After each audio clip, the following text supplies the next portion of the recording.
Time now for Media Watch, a look at what's been making news in the Chinese media.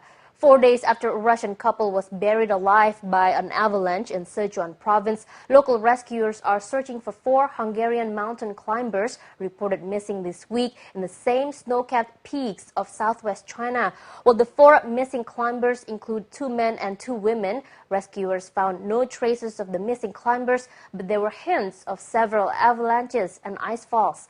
The 4 Hungarians began their climb up more than 20,000 feet mountain at the end of last month, but they failed to return to base camp on October 31st.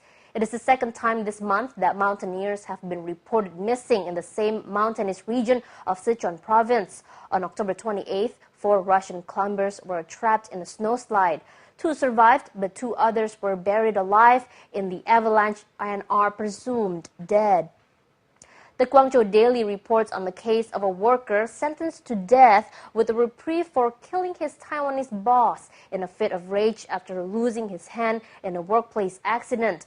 Liu Han Huang sued his company after his hand was severed at work and was awarded $24,000 compensation.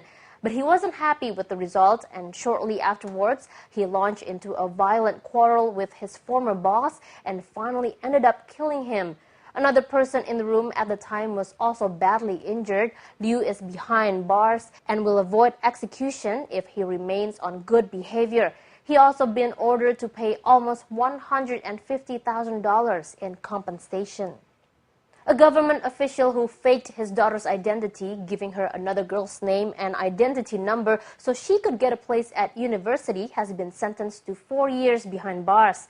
Tianjinwei.com reports on the conclusion of a case that gripped China when it was revealed earlier this week. Thousands of internet users rallied in support of Luo Caixia, a 23-year-old student who had her identity stolen by former Public Security Bureau official Wang Chengrong in his desperate attempt to get his low-achieving daughter into university. As BON reported, the identity theft left Luo rejected from university and unable to find a job. But the response from internet users and massive media coverage saw Wang investigated and Luo finally given back her identity.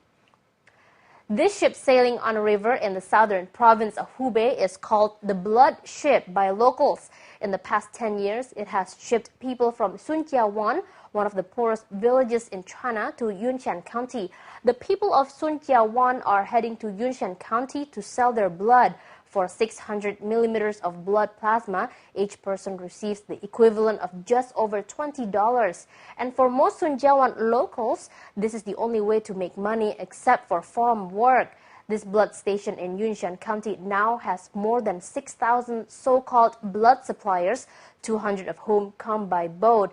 During the 10 years since the station was founded, it has been getting blood plasma from about 20,000 people. More than 200 elderly people in a central China village are fighting to prove they're alive after village officials reported their deaths 10 years ago and scrapped their residence permits.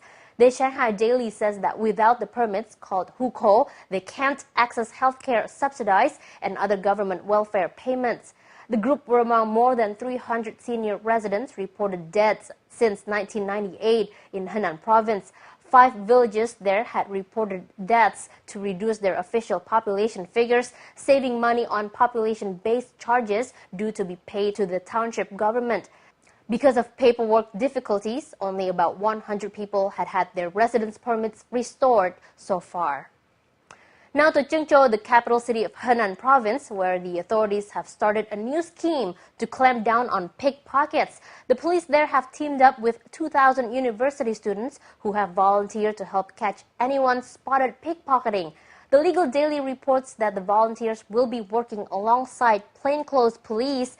The people of Zhengzhou have welcomed the scheme, which promises to cut crime, but lawyers have warned that students could be put at risk.